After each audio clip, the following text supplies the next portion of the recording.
My own parents stole the deed to my home and forged my name to send my brother on a luxury vacation. I was thousands of miles away on a critical engineering assignment when a photo from a neighbor changed everything.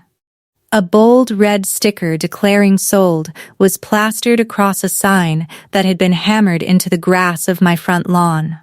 I stared at that image for what felt like an eternity, my mind refusing to process what my eyes were clearly showing me.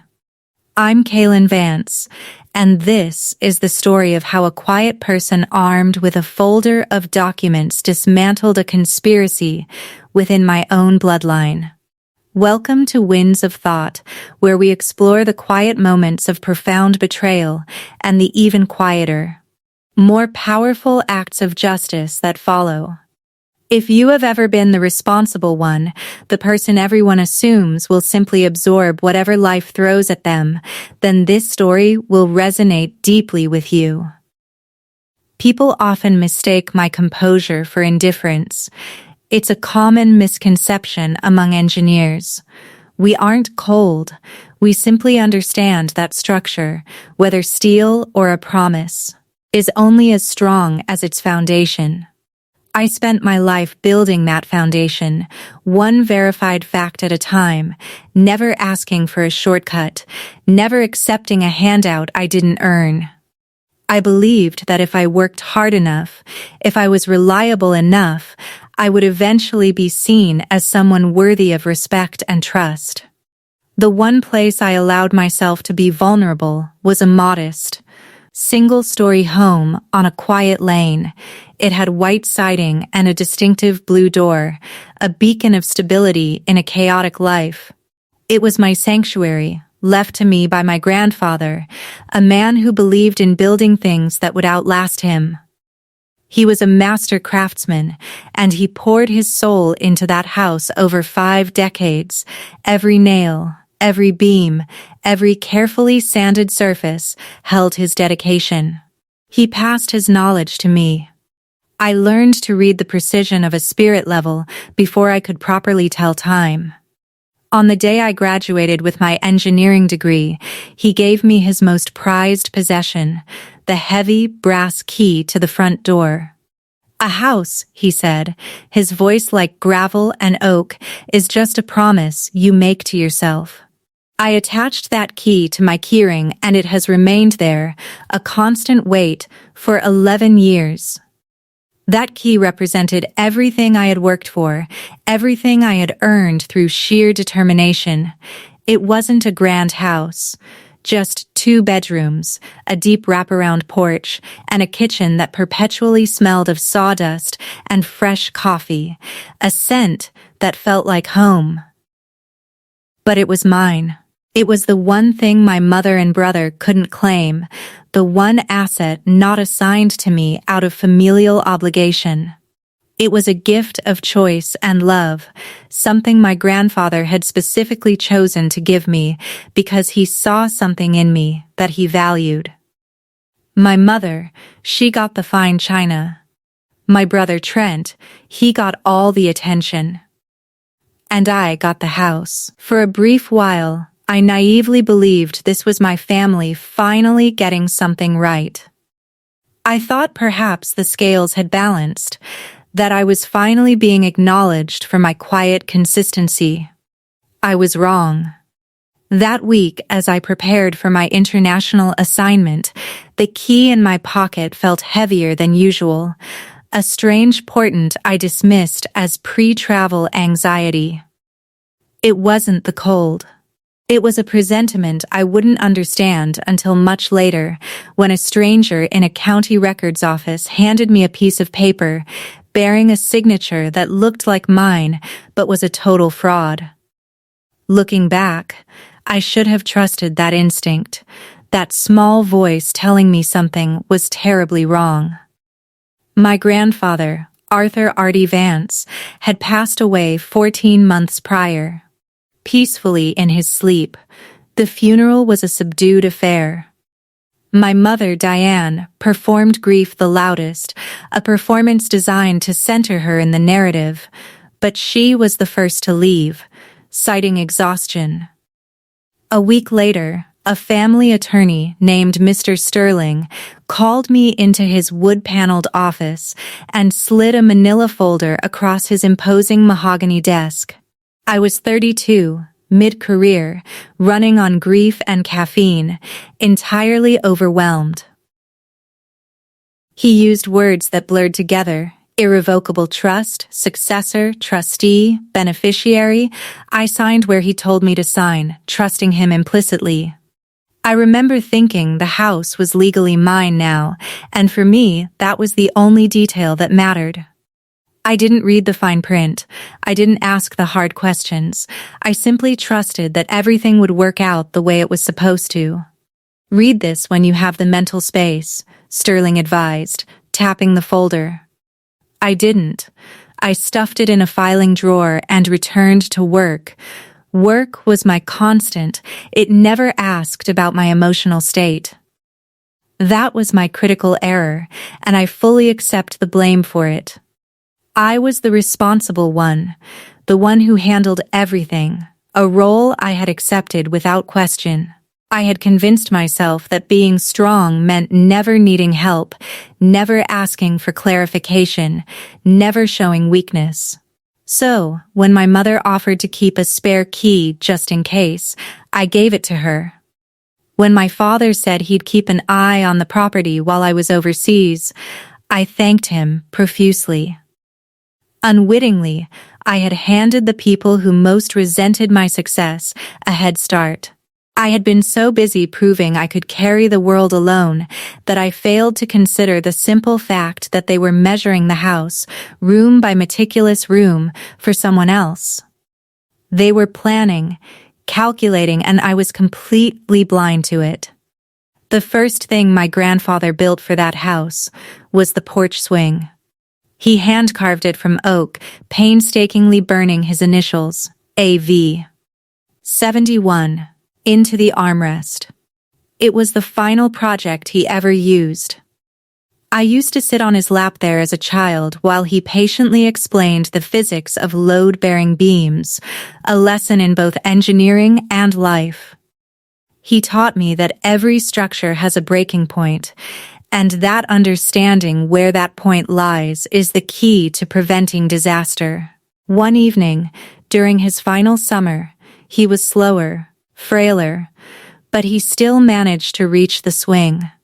He patted the empty space beside him, and we rocked in silence for a while. Out of nowhere, he said something that has haunted me for years. "This house will never go to anyone who hasn't earned it, Kaelen. I made sure of that." I laughed, confused. He just stared out at the garden, seeing a storm I could not. He was a carpenter who distrusted banks and loved paperwork, and I let his words drift away, assuming it was the rambling of an old man. I didn't know he had spent his final, lucid years constructing a legal fortress no one could penetrate. He had planned for a betrayal I couldn't even imagine. He saw something in my family that I refused to see, and he built a shield around the one thing he knew they would try to take from me. My mother, Kaelen Vance, is 60 and has spent every single one of those years believing she was owed more than she received.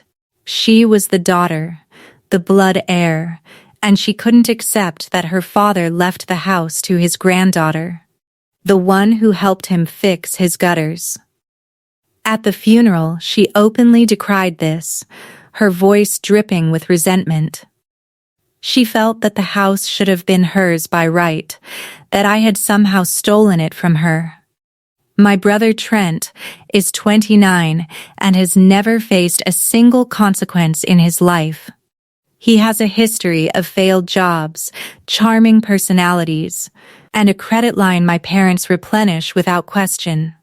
My father, Roger, 62, operates on one simple rule: keep the peace. "Kaelen is fine," he would routinely say, dismissing my needs as if I were a settled invoice. I had built a reputation for needing nothing, and they had decided that I never would.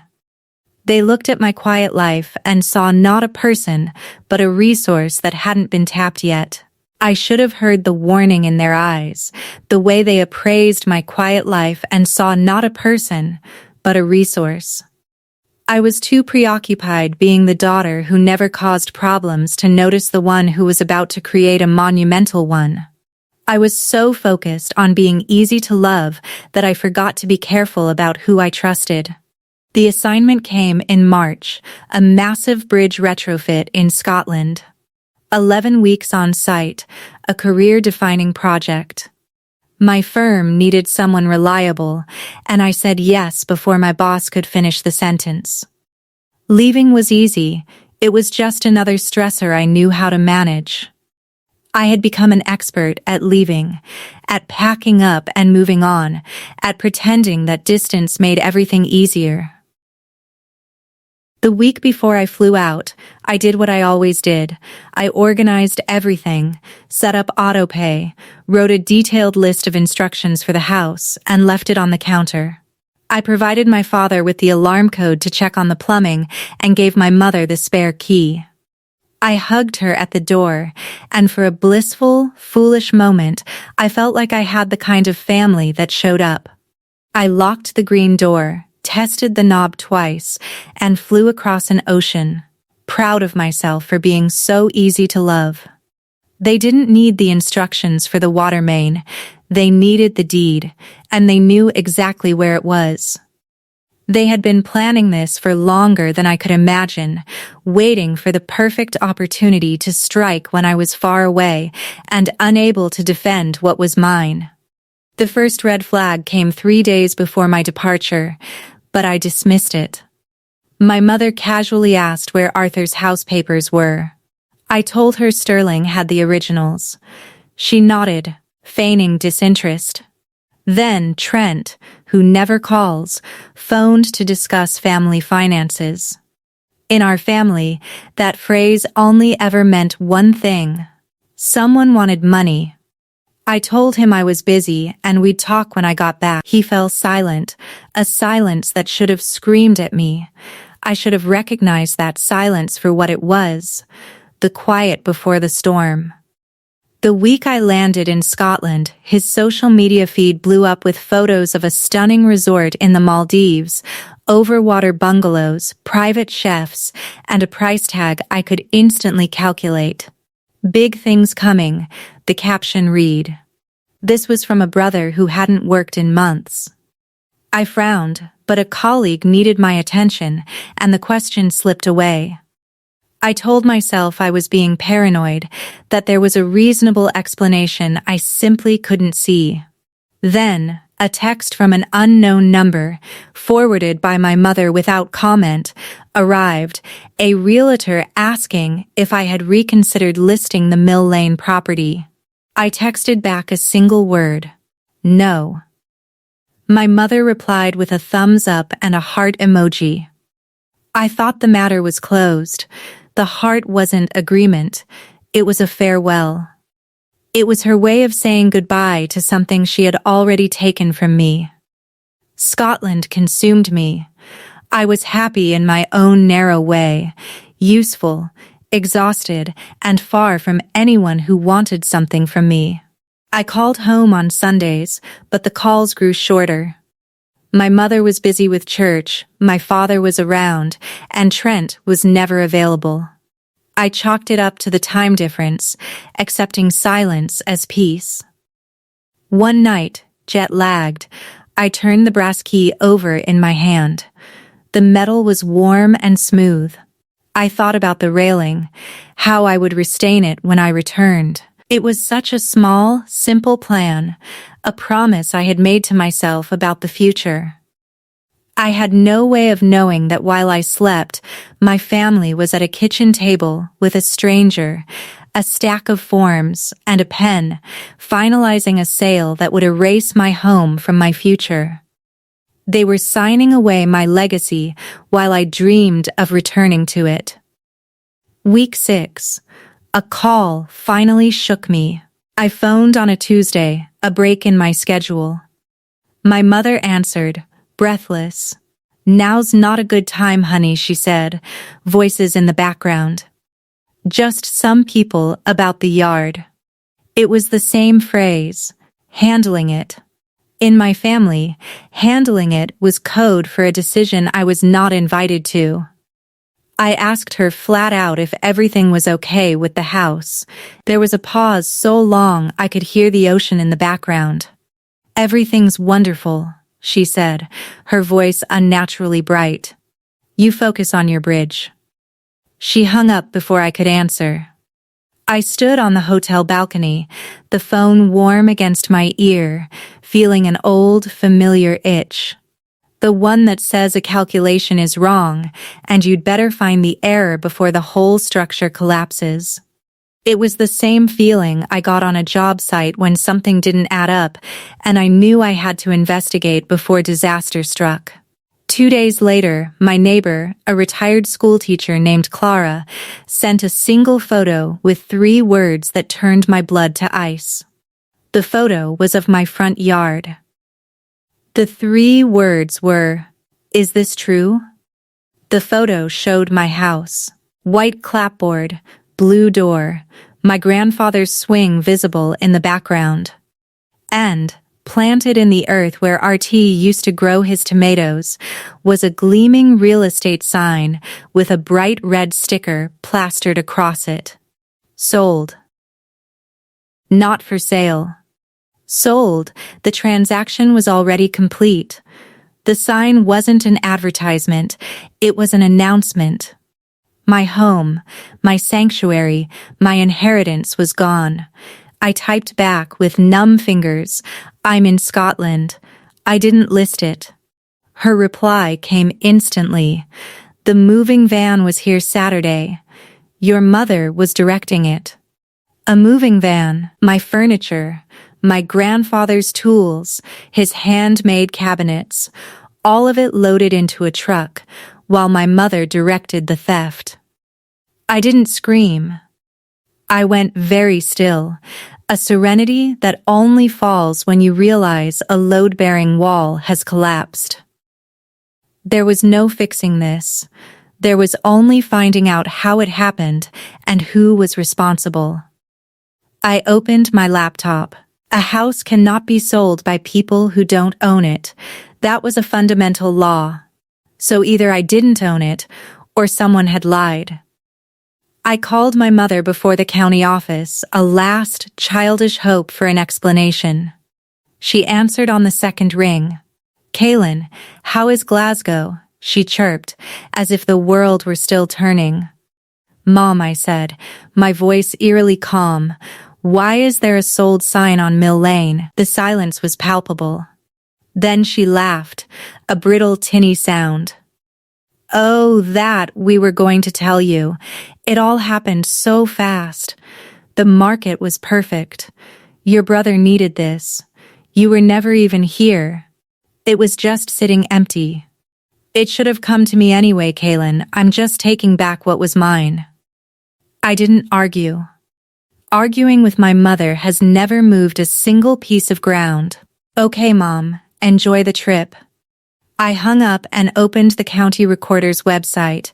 I knew that the truth would be in the paperwork, and paperwork was my language. I didn't get on a plane. The bridge still had a load test scheduled, and I was the only one certified to sign off. If I walked, the project would slip by a month. So I did the harder thing. I stayed and built a case from 8 time zones away. I gathered evidence, collected documents, and prepared for a battle I had never anticipated fighting. I pulled up the county records at 2 a.m., the coffee going cold. I searched the parcel number I had known since I was a child. The record loaded. A warranty deed, recorded 6 weeks earlier, transferring the Mill Lane property to a couple named Prescott. The grantor was listed as Kaelen Vance, a sale I had never heard of, signed by a woman who was on a different continent. The impossibility of it made my head spin. I read it 4 times. It meant one of 2 things. I was losing my mind, or someone had forged my name. Have you ever felt the floor drop out from under you, only to realize the foundation was ripped out by the people who were supposed to help you build it? That was exactly what I was feeling in that moment, a profound sense of betrayal that went beyond anything I had ever experienced. I read that deed like a failed inspection. The closing date was April 19th. On April 19th, I was on a bridge deck in Scotland, in a hard hat, with 30 witnesses and a time-stamped photo of myself holding a tension gauge. I hadn't signed anything but a hotel folio that day. The signature on that deed was a forgery. It was a crafted lie, pressed into the public record. Forgery, the word arrived quietly, with the finality of a conclusion. Then, I looked at the notary block. My cousin Lillian, Diane's niece, got her notary commission 2 years prior. She was perpetually one missed paycheck from a crisis. Her stamp was on the document, swearing she had witnessed me sign it. A woman 8,000 miles away had supposedly watched me sign a document I had never seen. I didn't feel rage. Rage is an energy drain. I felt something flatter and harder, like a steel beam locking into place. I requested a certified copy of the deed. A screenshot is an accusation. A certified document is a weapon.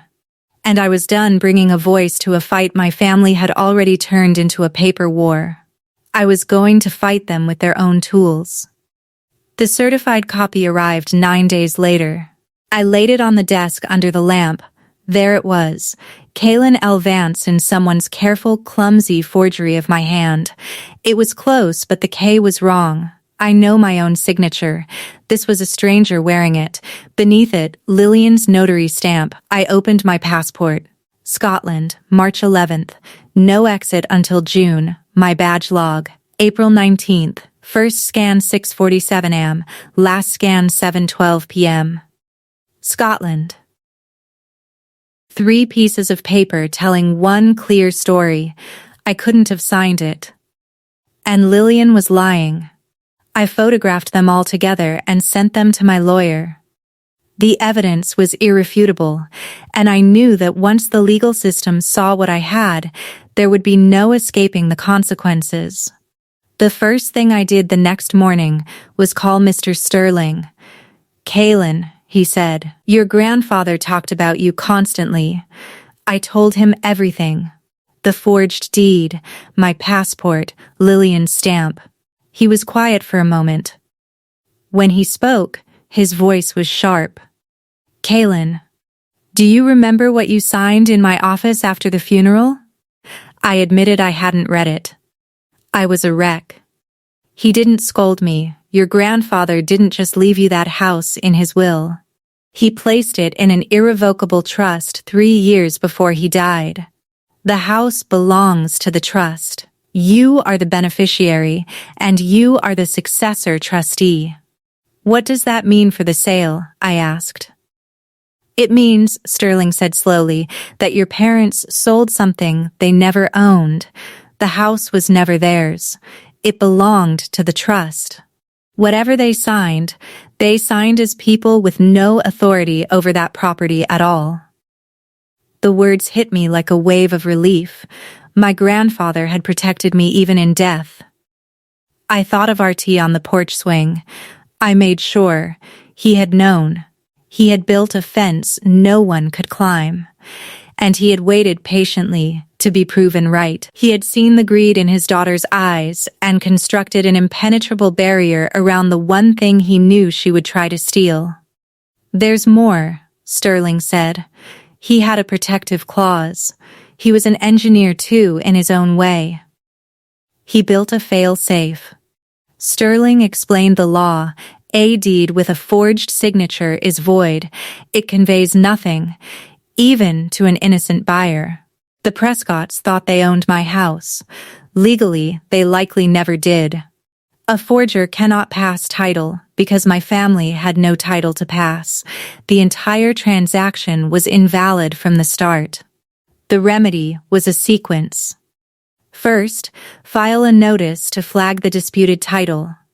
Then, a quiet title action to have a judge confirm the trust as owner.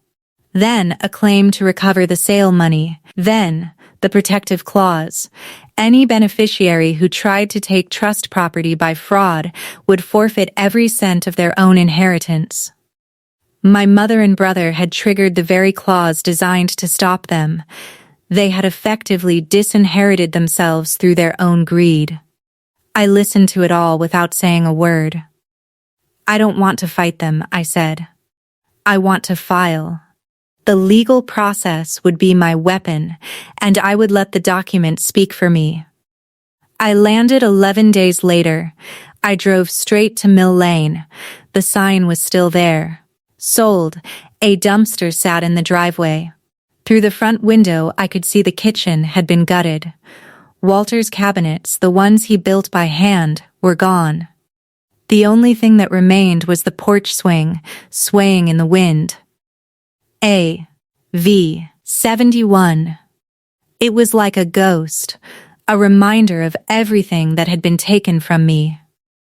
I sat in my car for a long time. The key was on my ring. I walked up to the door and tried it. It still fit. I could have walked right in. Instead, I turned it back, slid the key off my ring, and put it in my coat pocket. Walking in would have been the dramatic thing. I chose the patient thing. I drove to a hotel and called Mr. Sterling. I'm ready to file. My parents didn't know I was back. When I knocked on their door Friday evening, my mother's face did a complicated dance, delight, then calculation, then a careful welcome. Trent was on the couch, tanned from the Maldives, scrolling on his phone. My father sat in his recliner, a man who thought he had won. They were so confident, so certain that I would simply accept what they had done. Sit, sit. My mother fussed. How was the bridge? I didn't sit. Who sold my house? I asked quietly. The room went cold. My father leaned back in his chair, looked at me with a smirk, and said the sentence that would cost him everything. Your house paid for their fun, sweetheart.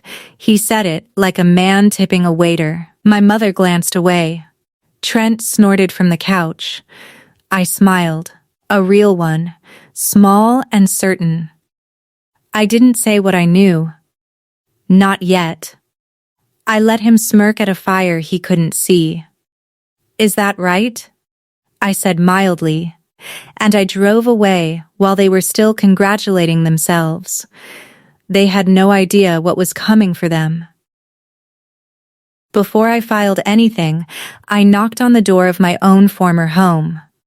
I introduced myself to the Prescotts.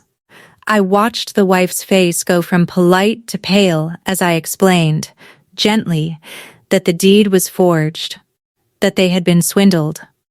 We have title insurance, the husband said, gripping the doorframe.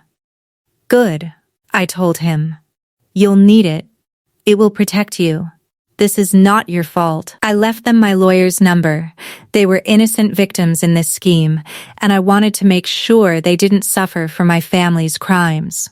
Then I did the correct thing. Sterling filed a notice that afternoon. The instant it recorded, the house froze. It couldn't be resold or refinanced. One document, and the whole scheme stopped. It was like throwing a switch and watching the entire operation grind to a halt. My mother called me, for the first time in my life, sounding afraid. I let it go to voicemail. Then a second, then a third.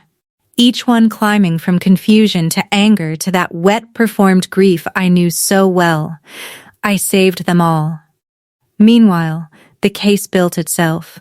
Sterling brought in a forensic document examiner. She compared the deed to 15 genuine samples of mine and wrote a flat, undeniable report. The signature was not authored by the same hand. She pulled Lillian's notary journal. The entry for April 19th was missing entirely. No log, no record.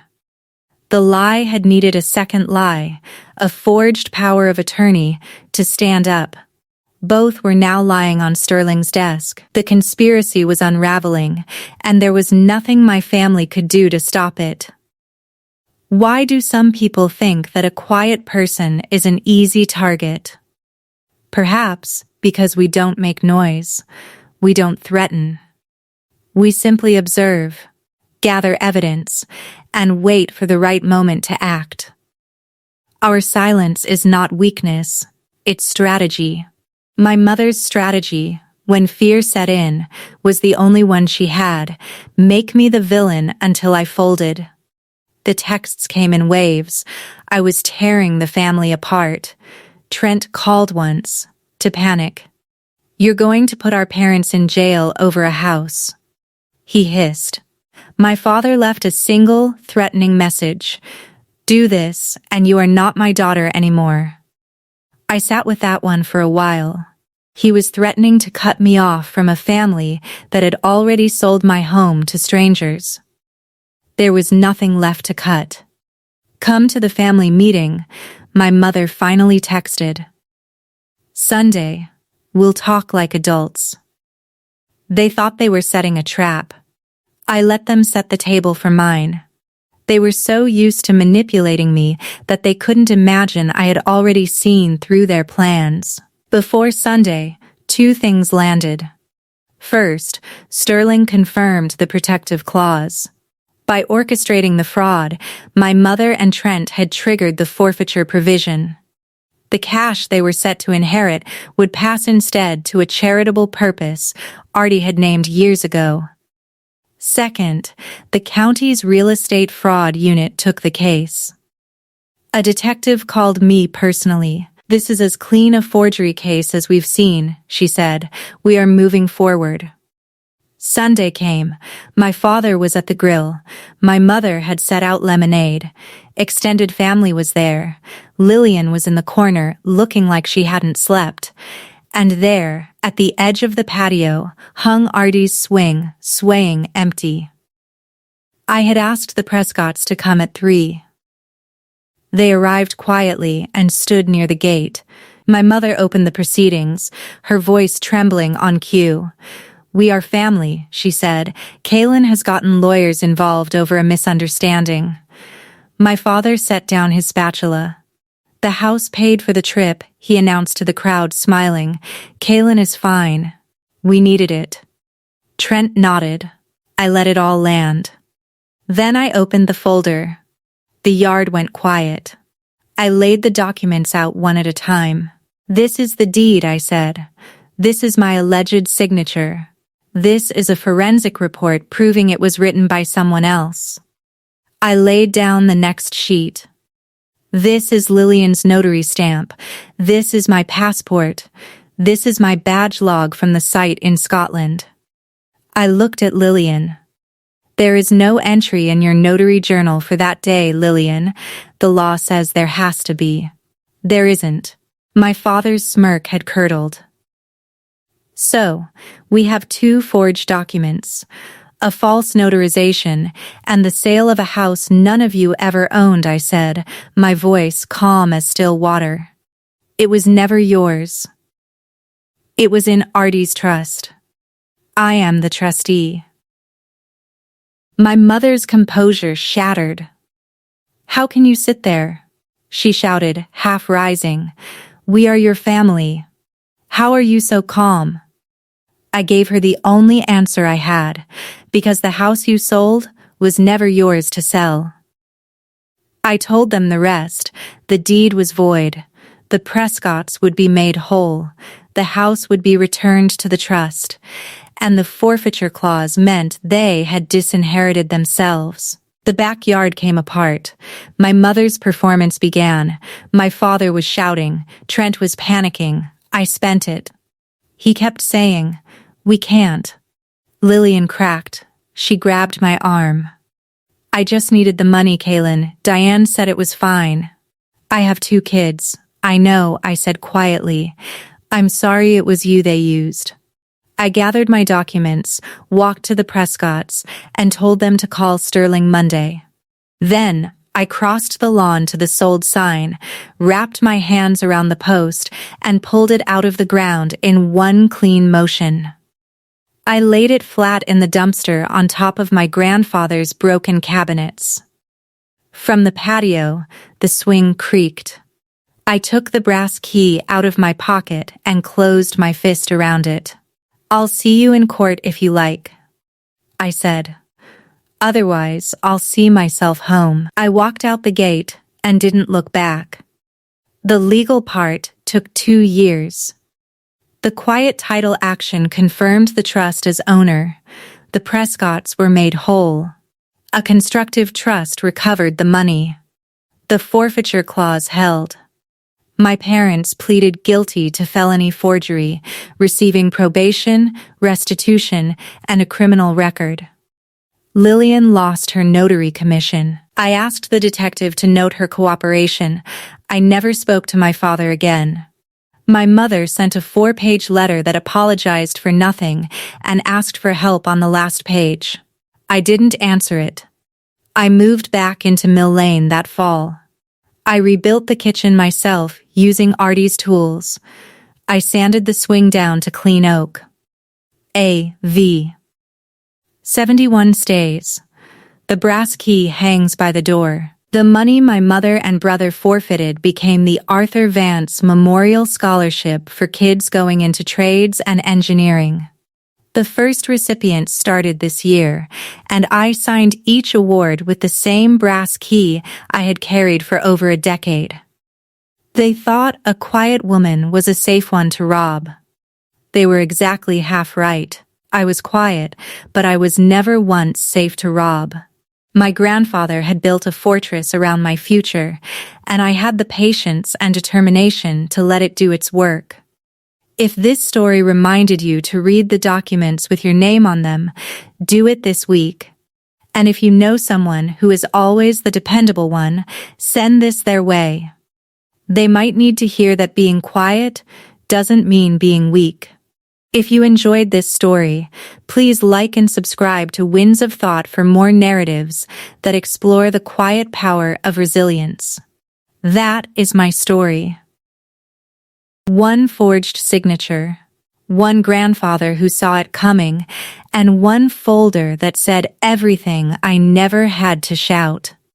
Sometimes the loudest victory is won in complete silence.